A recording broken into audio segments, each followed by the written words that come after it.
बचपन से ही मैं हिंदी मीडियम से पढ़ा हुआ हूँ, तो ऐसा नहीं है कि जो हिंदी मीडियम से पढ़ते हैं उनकी इंग्लिश वीक रहती है। कि मैं जिस स्कूल में पढ़ता था वो टोटली हिंदी मीडियम था। इवन वहाँ पे हम अपने टीचर्स को सर तक नहीं कह सकते थे, टीचर्स को भी हम लोग आचार्य जी बोलते थे।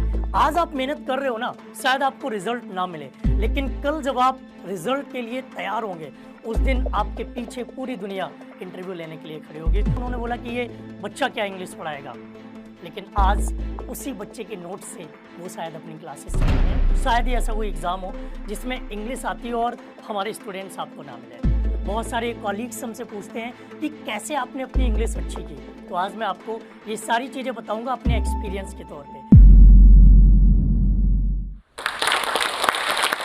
हेलो साथियों, नमस्कार। मेरा नाम है संजीव राठौर। मैं यूपी के बहुत ही छोटे कस्बे का रहने वाला हूँ जिसका नाम है बिधूना। वहीं से मैंने अपनी स्कूलिंग की है और बचपन से ही मैं हिंदी मीडियम से पढ़ा हुआ हूँ। तो ऐसा नहीं है कि जो हिंदी मीडियम से पढ़ते हैं उनकी इंग्लिश वीक रहती है। एक्चुअली क्या है ना, ये सिर्फ सोच पे डिपेंड करता है। आप कितना भी अच्छा कर लें, कितना भी अच्छा परफॉर्मेंस दे लें, लेकिन अगर आपकी सोच अच्छी नहीं है ना, तो शायद आप परफॉर्मेंस नहीं दे सकते। सबसे अच्छी चीज़ ये है कि मैं जिस स्कूल में पढ़ता था वो टोटली हिंदी मीडियम था। इवन वहाँ पे हम अपने टीचर्स को सर तक नहीं कह सकते थे, टीचर्स को भी हम लोग आचार्य जी बोलते थे। आज बहुत सारे स्टूडेंट्स, बहुत सारे कॉलीग्स हमसे पूछते हैं कि कैसे आपने अपनी इंग्लिश अच्छी की, तो आज मैं आपको ये सारी चीज़ें बताऊंगा अपने एक्सपीरियंस के तौर पे। पिछले 10 सालों में मैंने बहुत सारे स्टूडेंट्स को जीरो से लेकर के ऊपर तक पहुँचाया है। शायद ही ऐसा कोई एग्ज़ाम हो जिसमें इंग्लिश आती हो और हमारे स्टूडेंट्स आपको ना मिले। मैंने अपने चैनल पे भी इंग्लिश विद संजीव सर पे कई सारे स्टूडेंट्स को जोड़ रखा है जो अपनी इंग्लिश को मजबूत कर रहे हैं। चाहे वो बात हो ग्रामर की, चाहे वो बात हो स्पोकन इंग्लिश की, हर तरह से वो अपनी चीज़ों को सीख रहे हैं। कई सारी चीज़ें ऐसी भी होती हैं कि स्टूडेंट्स क्यों पसंद करते हैं ऐसे टीचर्स को जो ज़मीन से उठ के आते हैं, या फिर आप लोग भी देखते हैं कि बहुत सारे लोग ऐसे होते हैं जो बिल्कुल नीचे से ऊपर तक पहुँच जाते हैं। वजह उनकी हार्ड वर्क, मेहनत। और मैंने हमेशा देखा है कि अगर खुद के ऊपर मेहनत की है तो ज़िंदगी में एक ना एक दिन सफल ज़रूर होंगे आप, और ये बहुत ज़रूरी है। आज आप मेहनत कर रहे हो ना, शायद आपको रिजल्ट ना मिले, लेकिन कल जब आप रिजल्ट के लिए तैयार होंगे उस दिन आपके पीछे पूरी दुनिया इंटरव्यू लेने के लिए खड़ी होगी, और ये सबसे ज़रूरी चीज़ है। मेरे छोटे टाउन में होने की वजह से भी कई बार मुझे ऐसी चीज़ों का सामना करना पड़ा जो आज भी मैं फेस करता हूँ, लेकिन अब तो इग्नोर भी करने लगा हूँ कि कोई क्या बोलता है मेरे बारे में, क्या कहता है, कैसे सोचता है, क्या करता है, कुछ फ़र्क नहीं पड़ता। मेरे को याद है मेरे मुंह पे कुछ टीचर्स नहीं बोला था, और वो भी इंग्लिश के ही टीचर थे। कि जब मैंने 2012 में पढ़ाना स्टार्ट किया था तो जस्ट छोटा सा 19-20 साल का एक बच्चा ही था मैं। तो उनका कहना भी गलत नहीं था, उन्होंने बोला कि ये बच्चा क्या इंग्लिश पढ़ाएगा, लेकिन आज उसी बच्चे के नोट से वो शायद अपनी क्लासेस चला रहे हैं। और ऐसे भी मेरे पास केसेस हैं, और ऐसा आपकी ज़िंदगी में भी आ सकता है अगर आप मेहनत करते हो ना, खुद के ऊपर मेहनत करते हो। और सबसे ज़रूरी चीज़ है वक्त से सीखना। अगर आपने वक्त से नहीं सीखा ना, और जिस दिन वक्त ने आपको सिखाना शुरू कर दिया उस दिन फिर घसीटते घसीटते जाओगे आप अपनी लाइफ में। आपको अगर नहीं घसीटना है, आपको नहीं स्ट्रगल करना है, तो आपको वक्त से सीखना पड़ेगा।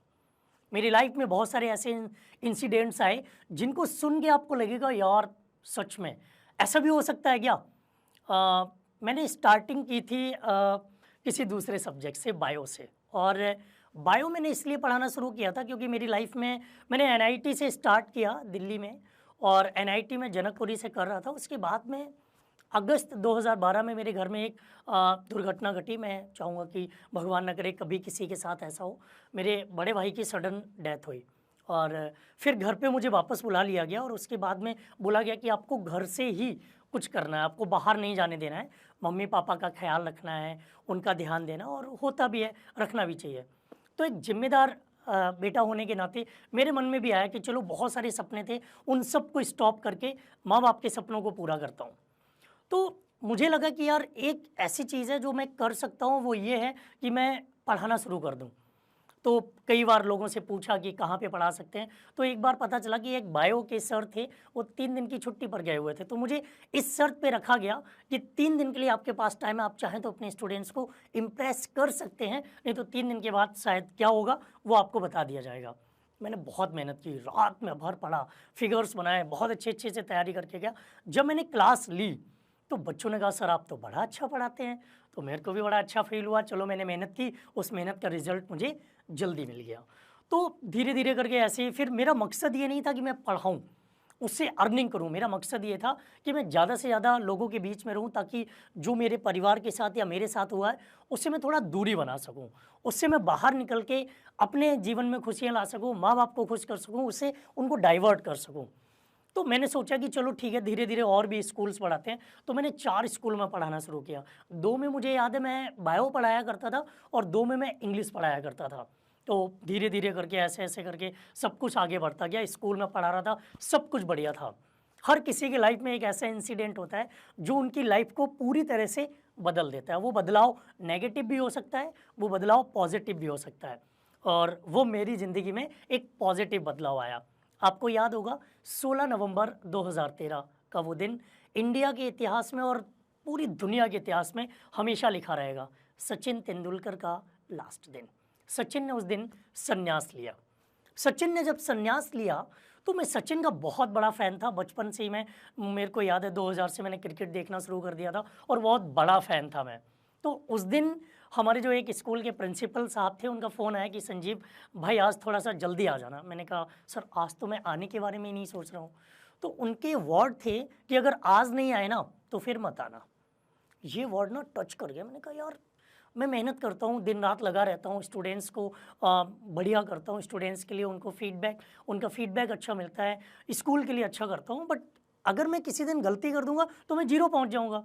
उसी दिन मैंने ठान लिया कि मैं स्कूल्स में नहीं जाऊँगा। उस दिन से मैंने कंपटीशन के बारे में सोचा, 2 महीने फ्री रहा। उसके बाद मैंने स्टार्ट किया नवंबर, दिसंबर, 14 जनवरी मकर संक्रांति के दिन, उस दिन से मैंने स्टार्ट किया कंपटीशन में पढ़ाना। इसमें मेरे एक सर थे, उन्होंने भी बहुत हेल्प की थी। मैंने उनसे बोला कि मैंने कभी इस तैयारी नहीं की है कंपटीशन की, तो उन्होंने बोला कि कोई भी तैयारी करके नहीं आता है, मेहनत करो, अपने कॉन्सेप्ट पे काम करो, अपनी चीज़ों पर काम करो, जो अपनी चीज़ें होंगी ना उन्हीं से आपको फ़ायदा मिलेगा, और लिखते जाओ, अपने नोट्स बनाओ, दूसरे के नोट्स से कोई मतलब नहीं है, अपने नोट्स बनाओ। वो बात मैंने ध्यान रखी और उस दिन से मैंने अपने नोट्स बनाने शुरू किए। मेरे को याद है जब मैं पहली बार क्लास में गया था तो मेरी जो फर्स्ट ओवरऑल ट्रिक थी वो थी goal of student. Goal of student एक मोटिवेशनल लाइन भी है और इसमें आपका पूरा आर्टिकल ख़त्म हो जाता है। शायद आप लोग अगर मेरे व्यूअर्स रहे होंगे तो आपने देखा होगा। उसके बाद धीरे धीरे करके मैंने अपने तरीके अपनाने शुरू किए और वो सचिन तेंदुलकर वाला जो दिन था ना, वो फिर उसके बाद से मैंने कभी पीछे नहीं देखा। 2014 में लगभग 11 से 12 बैचेस थे मेरे पास। उसके बाद धीरे धीरे बढ़ते चले गए और फिर एक टाइम ऐसा आया, इतना छोटा टाउन था, किसी के पास माइक भी नहीं होता था, कोई किसी कोचिंग में माइक नहीं होता था, ऐसे ही पढ़ाना होता था। अपने घर में भी बैच पढ़ाया करते थे। मेरे को अच्छे से याद है कि मेरा छोटा सा रूम है, आज भी बना हुआ है, वैसे ही बोर्ड भी लगा हुआ है, और उस रूम में अगर 5 बजे की क्लास हुआ करती थी तो 4 बजे से 4:30 से बच्चे आने शुरू हो जाते थे, क्योंकि कमरे में मोस्टली फ़ोटोज़ लगी रहती थी। इवन जब कोई पहली बार आता था तो देख के हंसता भी था, क्योंकि उसको अगर मैं टोंग्स के बारे में पढ़ा रहा हूँ, चिमटे के बारे में पढ़ा रहा हूँ, तो वो आपको साइड में रखा मिलेगा। अगर मैं फुटबॉल के बारे में पढ़ा रहा हूँ तो वो फुटबॉल साइड में रखी होती थी। इवन अगर मैं क्लैचर के बारे में कुछ बता रहा हूँ ना, तो वो क्लैचर रखा होता था, क्योंकि ये चीज़ें स्टूडेंट्स को अट्रैक्ट करती हैं। अगर मैं वही चीज़ें उनको बताता जो मैंने किताबों में पढ़ी हैं, तो शायद मुझ में और दूसरे टीचर्स में अंतर ही नहीं होता। तो मैंने उन चीज़ों को, आज भी मैं यूट्यूब में भी कई बार, अब तो घर से क्लास लेता हूँ तो चिमटा लेके पहुँच जाता हूँ कि भाई ये टोंग्स होता है, ये 2 पार्ट्स में बटा हुआ है, इसको ऐसे करोगे। शर्ट्स का एग्जाम्पल दे दिया, पैंट्स का एग्जाम्पल दे दिया। तो ये जो देसी एग्जाम्पल है ना, जो आपसे दिन रात चिपके रहते हैं, जो दिन रात आपके साथ में होते हैं ना, ये वैल्यूबल होते हैं, ये बेनिफिशियल होते हैं, क्योंकि जो आप देखते हो वही आपका माइंड कैच करता है, और माइंड अगर कैच कर रहा है ना चीज़ों को, तो पेपर में आप 100% अच्छा करके आओगे। तो ये ग्रामर सीखने का जो तरीका है ना, वो हमेशा देसी रखो। भले ही अंग्रेजी विदेशी लैंग्वेज है, लेकिन तरीका अगर देसी है ना, तो भाई साहब किसी एग्ज़ाम में फेल नहीं हो सकते आप, किसी एग्ज़ाम में पीछे नहीं हो सकते आप। और हमेशा याद रखो, आपके आसपास जितनी चीज़ें दिख रही हैं ना, उन्हीं पे कंसंट्रेट करो। बाहर की दुनिया पर, बाहर की चीज़ों पर कुछ मत फोकस करो। सिर्फ और सिर्फ उन्हीं चीज़ों पर फोकस करो जो आपके लिए बेनिफिशियल हैं, वैल्यूएबल हैं, जो आपको दिख रही हैं, उन्हीं पर आपको चर्चा करनी है। क्योंकि कल को आप कहीं पर किचन में बैठे होंगे ना, तो अगर आपको इंग्लिश बोलनी है तो किचन के आइटम से बोलेंगे। अगर आप ड्रेसिंग रूम में ना, तो ड्रेसिंग रूम से रिलेटेड चीज़ों को बोलेंगे। तो जो आपके सामने है ना उस पर फोकस करिए, ना कि जो आपके पास ही नहीं है उस पर फोकस करते हैं। और मैंने देखा है, मेरी एक बात हमेशा ज़िंदगी में याद रखना कि अगर इंसान खुद से नहीं सीखा ना, दुनिया की कोई ताकत नहीं सिखा सकती। खुद से सीखे हो तो कभी ज़िंदगी में हार नहीं सकते, और किसी दूसरे से सीखा है तो ज़िंदगी भर करेक्शन करना पड़ेगा। दूसरे की बातें आपको मोटिवेट कर सकती हैं, उस रास्ते पर चलने के लिए आपको तैयार कर सकती हैं, बट चलना किसको है? चलना तो वही आपको ही है ना। आप नहीं चलोगे तो कौन चलेगा? फिर आपको खींचना पड़ेगा, और खींचा गया ना तो ज़िंदगी में कभी आगे नहीं बढ़ पाओगे। मुझे याद है वो 2012 का जुलाई का महीना, जब मुझे अपनी पहली सैलरी के रूप में 200 रुपये मिले थे।